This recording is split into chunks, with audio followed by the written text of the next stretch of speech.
of active duty personnel that perform duties in Florida. And if you know how military folks think, once they can get that Florida residence, even when they PCS other places, they usually maintain to be Florida residents. It's good for tax purposes. It's also good to be able to vote as a Florida resident, as we know. So the result is sometimes people leave service at one of our duty stations, but even if they don't, a lot of them still have the Florida residency, and so this is one of the first places they look to come back once they leave their active duty service. And so we're proud of that. We're also proud. I was with Danny Burgess and a great bunch of folks in Pasco County a couple days ago to sign the budget, our Florida Leads budget, and I talked about a lot of the high points. I mean, you know, our budget, you know, we are the lowest per capita tax state in the country in Florida, okay? But yet, if you look, our infrastructure is better than these high tax states. If you look at what we did in the budget here, you know, supporting things like infrastructure, K-12 education. We did $1,000 bonuses to every law enforcement, firefighter, and first responder. We supported, continue to have unprecedented support for improving Florida's water resources and infrastructure associated with the water quality in this state, which is so important. We also were able to do all of that, and then we're going to end up probably having like $10 billion in reserve once the new budget takes effect. And so that would not have been possible if we had followed Fauci. Instead, we followed freedom, and that's the reason why Florida's doing better.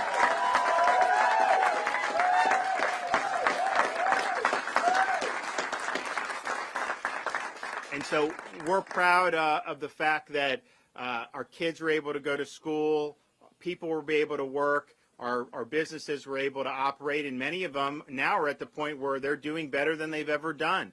And so we're really excited about that. But that was what we needed to do. We were called upon to make sure we were protecting people's rights and freedoms. That's what we did. And this budget that we're doing, we're probably in a stronger fiscal position from a budget perspective than we even were before COVID, and we were pretty strong before COVID. A year ago, if you would have said that, everyone would have said you were nuts. They would have said this is going to be a disaster for the budget. We're going to have a massive hole and all this other stuff. And you know, we didn't know what was going to happen. I vetoed $1 billion. I vetoed a lot of their guys' stuff. I vetoed some of my stuff last year because we just didn't know. But I had confidence that that Floridians were going to bounce back. We started seeing that last summer and the fall. And things really started to do well. So we're in a much better position than anyone was able to predict. Here today, you know, we're highlighting a number of pieces of legislation as well as some of the military and veterans related budget items. So our budget that we did has $28 million for Florida military families as well as supporting the military presence in Florida. We did $2 million for Florida's Defense Support Task Force, $1.6 million for the Defense Infrastructure Program, $7.2 million for Armory Maintenance, $2 million for military base protection, including additional security measures for National Guard armories, $4.1 million to support Florida National Guardsmen seeking higher education degrees, and $11 million to support scholarships for children and spouses of deceased or disabled veterans. All good.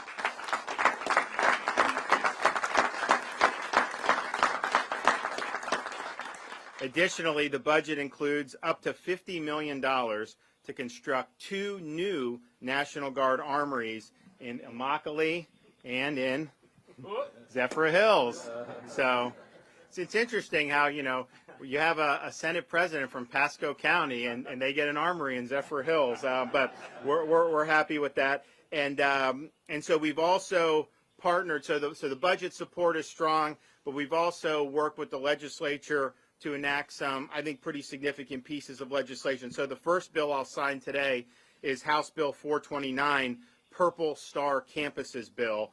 And under this bill, a military-connected child can expect, well, under the bill recognizes that under normal circumstances, a military-connected child can expect to move 6 to 9 times from kindergarten through their high school graduation. And some of you may have been, you run into people, where'd you grow up? Well, I was an Army brat, or I was in the Navy, my dad was moving around, or my mom was moving around. So we understand that reality.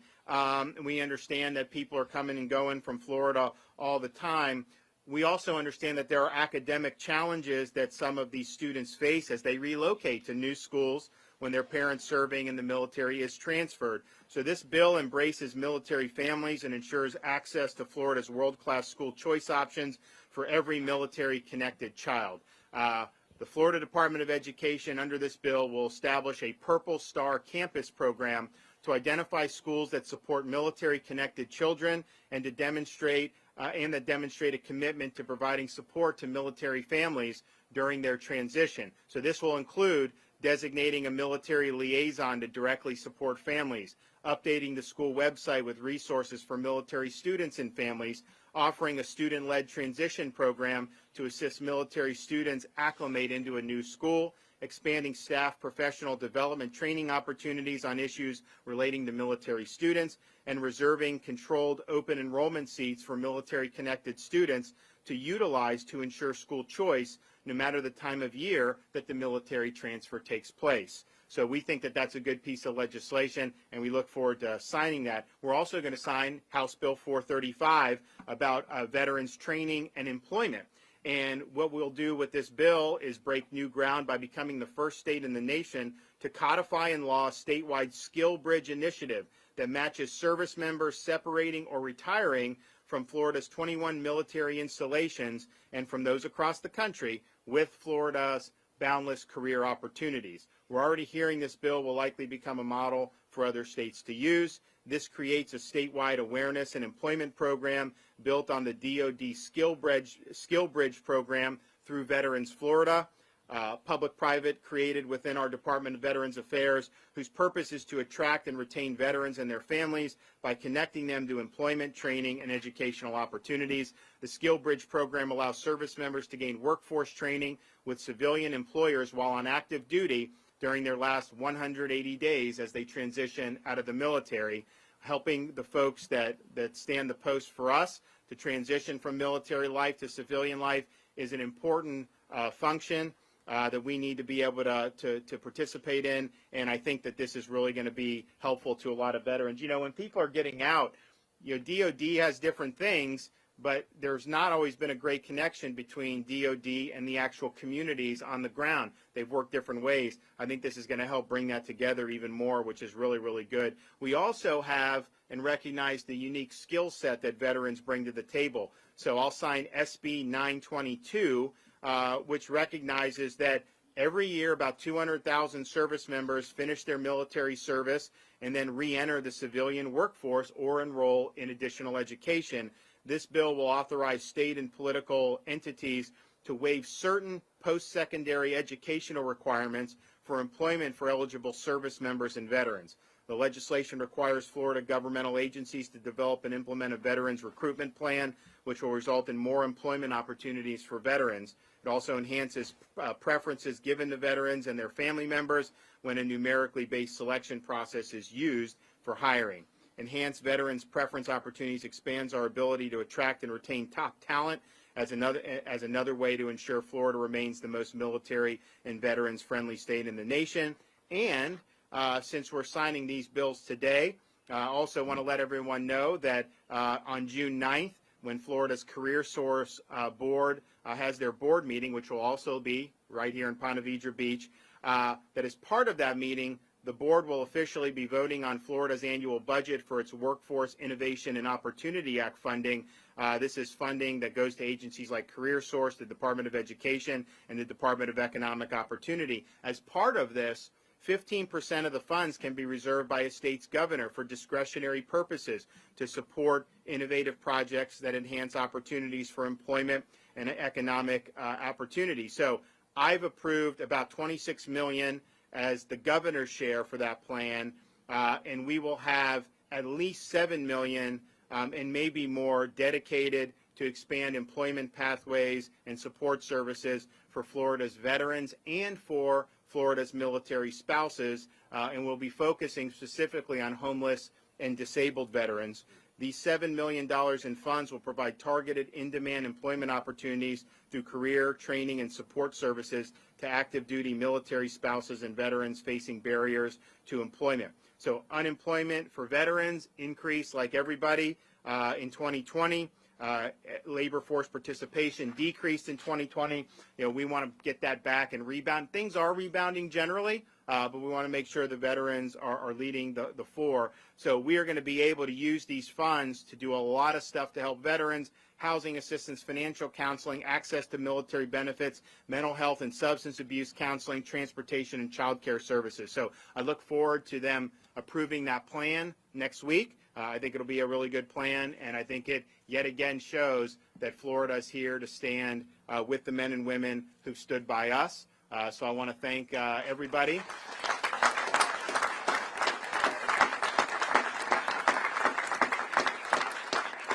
I want to thank everybody for being here, and I want to thank all these legislators who helped make it happen. We're going to hear from a number of them, and then I will go ahead and sign the bills into law. So, Senator Wright. Thank you very much. Yep. Thank you. Thank you, Governor, for allowing me to speak to you for a few moments. I just want everyone here to know that this governor is so veteran friendly, and I am proud to serve under his leadership. As chairman of the Military Veterans and Space Committee here in Florida, we are dedicated to all of our veterans, all of our current serving military members, to make sure that Florida is, in fact, the most veteran friendly state in the country. Thank you all for being here. All right. Annie? Good morning, everybody. It's an honor to be in our governor's neck of the woods. We had the honor of having him back in ours, and we still owe you a pie. We forgot to get the pie from Sunrise Eatery, so I promise we'll deliver on that soon, guys. But when the governor charged us with embarking upon our Forward March initiative, which seems like an eternity ago, these were the things that we learned as we traveled the entire state trying to find where there were gaps in services, where there were areas where we needed to make sure that we were better supporting those who served us. And so, you hear a lot of things where we say we're the most veteran-friendly state in the nation. You go, and it's true, thank God, but it's true because of action.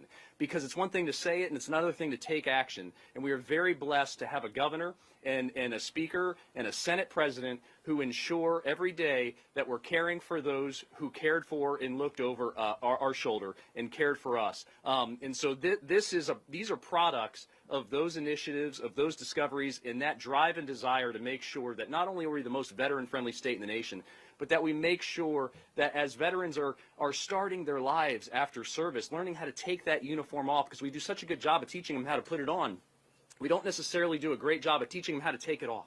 And so we here in Florida are hoping to be that landing pad, that place where veterans and their families know they can come and they can start their life after service, and that we want their skills, their unique abilities to be here in our state. The 922, the SB 922, I'm so proud of that bill. And it was an honor to work with Representative Buchanan on that, because that bill came from a constituent named Chris. I've known him for years. He's a Navy veteran. Chris is an amazing advocate, a great speaker, an upstanding citizen, and a great advocate for veterans. And he wanted to apply for, and did apply for, and interviewed for a position that would have allowed him to advocate for veterans, to be a peer-to-peer type position. But because he didn't have his degree, he was barred from being able to have that position. And it's not that they didn't want to hire him, it was just that barrier. And so 922 allows governments to waive that barrier when they feel like they have an otherwise perfectly qualified candidate for that job. And so it was an honor to be able to bring something that we learned from home and to carry it up to Tallahassee and get it done. So I just want to end with, I'm so glad, Governor, that you mentioned veteran spouses. We all know that our spouses are the backbone of the military and allow us to be able to do what we do on a daily basis. And I think the same thing applies in a lot of realms of service. And so I think, being back in your hometown, Governor, it's only appropriate to recognize our amazing First Lady, Casey DeSantis.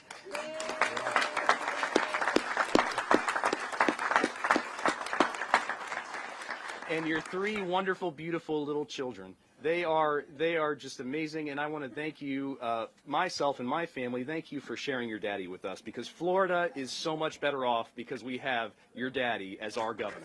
Thank you.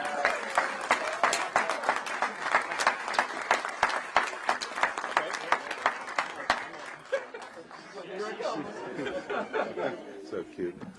Good morning. I want to thank Governor DeSantis for helping ensure that Florida remains a very veterans-friendly state. It was an absolute honor to work with my Senate counterpart, Senator Burgess, on this very important piece of legislation. Today is a true win for our veterans here in Florida and for the state. Creating more opportunities for our veterans is what it's all about, while continuing to diversify our government entities. So I'm just so proud to be here with our governor, my Senate counterpart, and thank them for their involvement in this. Thanks. Appreciate it. Thank you very much, Governor DeSantis. Ladies and gentlemen, I'm Tyler Soroy from Brevard County. I have the honor having in my county Patrick Air Force Base, which is now our Space Force Base, right here in the state of Florida. It's a pleasure to be with you all today as we renew Florida's commitment to being the most veteran-friendly state in the nation. And the more that I hear you speak, Governor, I really do believe that we should make America Florida. Thank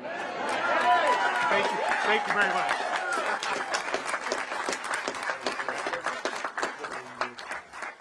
I want to say how proud I am to be here in the presence of a great Navy veteran, Florida citizen. Thank you, Governor. And again, I have to say thank you for supporting the family like you do. We are the most veteran-friendly state. I want us to also be the most veteran-sought-after state in the nation. I want every veteran to want to come and live in Florida because who and what we do for our veterans, their families, their wives, and their kids. Right? That's what we need in Florida because those are great Americans. They're good citizens, and I want as many of them here as possible. Thank you very much. Thank you.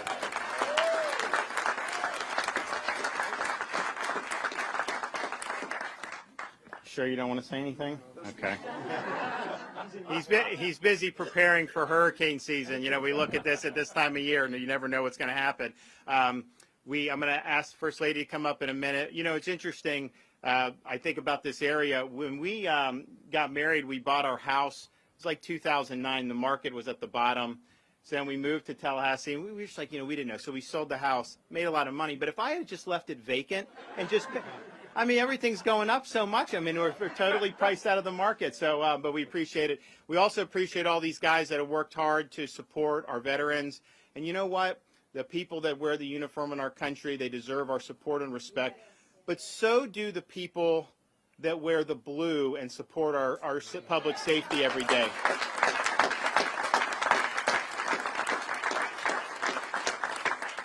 And while you had all these movements in these insane cities to defund the police, and you see crime skyrocketing as a result of that, Florida stood by law enforcement. We passed the strongest anti-rioting bill in the country that said we're not going to let you defund law enforcement.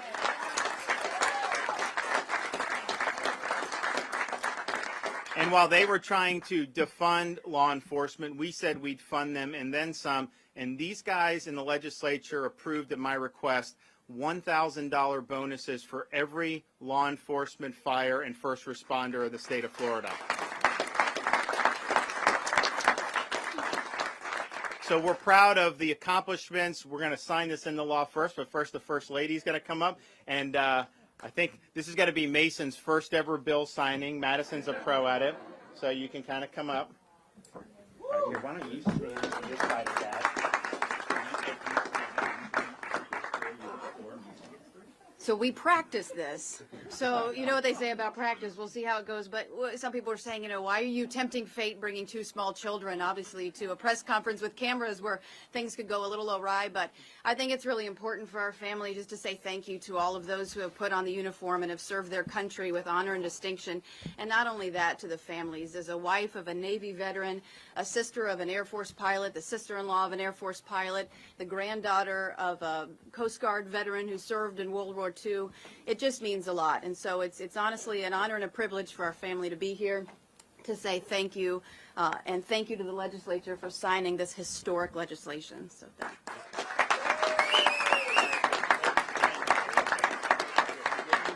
You guys can get behind her.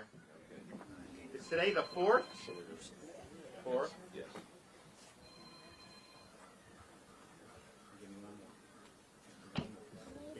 Mason, give me one. Awesome.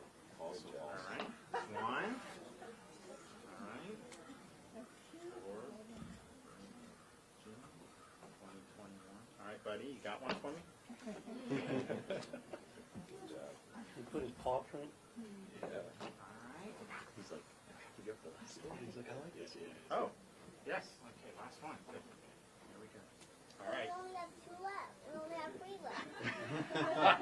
Okay, Mason, can I get that one, buddy? Okay. Good job. All right, last one. I got to sign the last one. Thank you.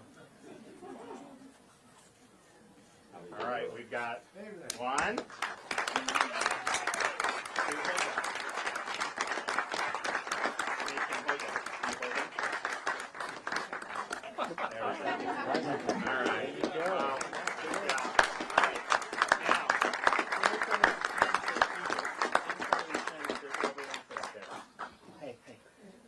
Give these pens away to these guys. Ask who wants a pen and hand it to them. Thank you very much. If they want one, give them one. Just one. Yeah. Get over here. Governor, they're natural. I know. All right, one more. Okay, who else needs one? Anyone else? You got one? Well, you get 2. Oh, you get 2. Oh. We don't do permanent markers in the government kitchen. It only lasts 1. Why don't you take it? You want to keep one for yourself? Okay. What do we get? Here we go. Get last. Okay. Well, they did a great job. We're really excited about it, and so I want to thank the kids. All right. Do we have anybody a question or two before I leave? Yes, ma'am.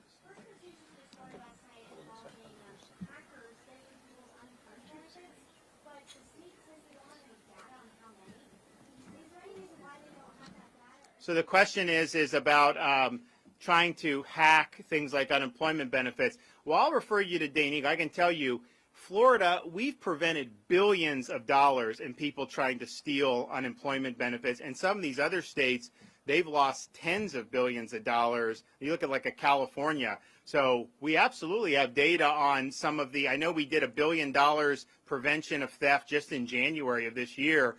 So we'll refer you over there. But this has been a constant issue because people realize that there's an ability to get a lot of money. So they create fake identities. They go in there. And that's one of the reasons why when you do things like unemployment, there are some people to say just anyone that signs up, just give it with no verification. The problem with that is that you end up, that's tens of billions of dollars that would get put out. So you do have to do verification. We've done that. We actually process the claims quicker now than we did before COVID. We had much fewer claims then.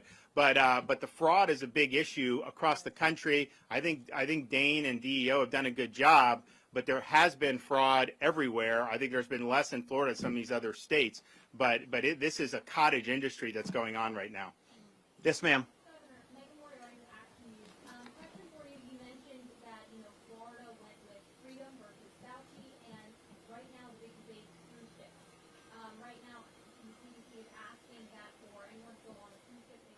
They're not asking. Let me just be honest. What the CDC is doing, this is why we sued them. The CDC closed cruise ships for 2 weeks, they claim last March, and they're still closed. They will issue these fiats. It has no basis in science and certainly no legislative authority for them to be doing this. So they did a conditional sail order in October, and you physically couldn't sail a ship under those conditions. And so we were making no progress. So what we did in Florida, we sued the federal government and we sued CDC to liberate the cruise ships from, basically this is just an administrative overreach. But the cruise ships are in a tough spot because the CDC, they may have a role about, enforcing certain things if there's an outbreak or whatever. I don't really know how far that authority extends. I know the authority doesn't extend to mothballing the industry for 15 months. And I know the authority doesn't extend to imposing effectively legislative requirements. And so I think we're going to win the case in district court. There was a mediation attempt. We were basically saying, honestly, just let them sail. Fine. But they're very unreasonable at DOJ. They believe, so the kids aren't permitted to be vaccinated under the EUA, and they're at such little risk. Most parents are going to decide not to do that because you don't know what the potential problems are going to be.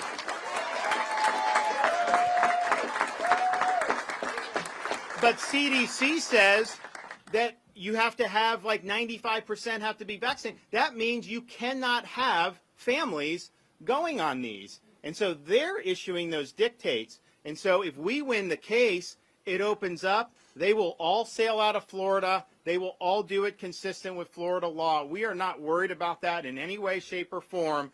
But just understand, this bureaucracy needs to be brought to account. You can't have a bureaucracy that's just going out and issuing these rules on the fly. They literally said, if you're sunbathing on a cruise ship, you have to wear a mask. Really? I mean, give me a break. And I think now with Fauci's emails, and you see all this stuff, it's pretty clear that a lot of this stuff was fly by the seat of your pants guidance. This was not based on hard data. In fact, there were people who were showing, one pointing out about that this thing came from the lab. If you said that a year ago, corporate media said you were a conspiracy theorist. Facebook would deplatform you for saying that. Now, it's almost impossible to make the case it was natural because they haven't been able to do any linkage, and it's 15 months plus later. And so the lab leak is by far the most plausible explanation. And so we just have to ask ourselves, why was Fauci and these other people sending grants to Wuhan or some of these other places? I'm sorry, that is not an appropriate use of tax dollar money. And when he testified many years ago that doing gain-of-function research, the risk of having a pandemic is worth doing the research, I disagree with that. I think this has been a disaster what's happened, and China has covered it up. They need to be held accountable, but the bureaucrats in the United States also need to be accountable for what they did. All right.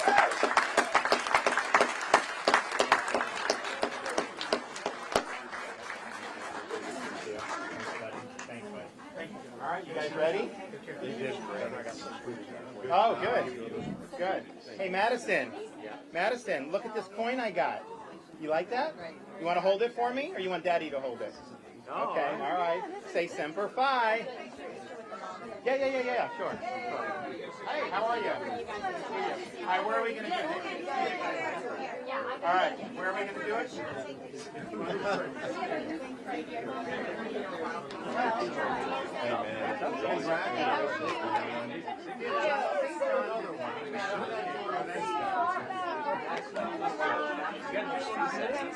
No, he's already got the mark.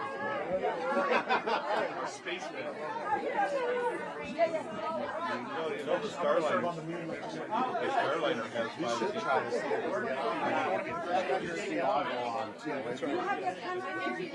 you know when we first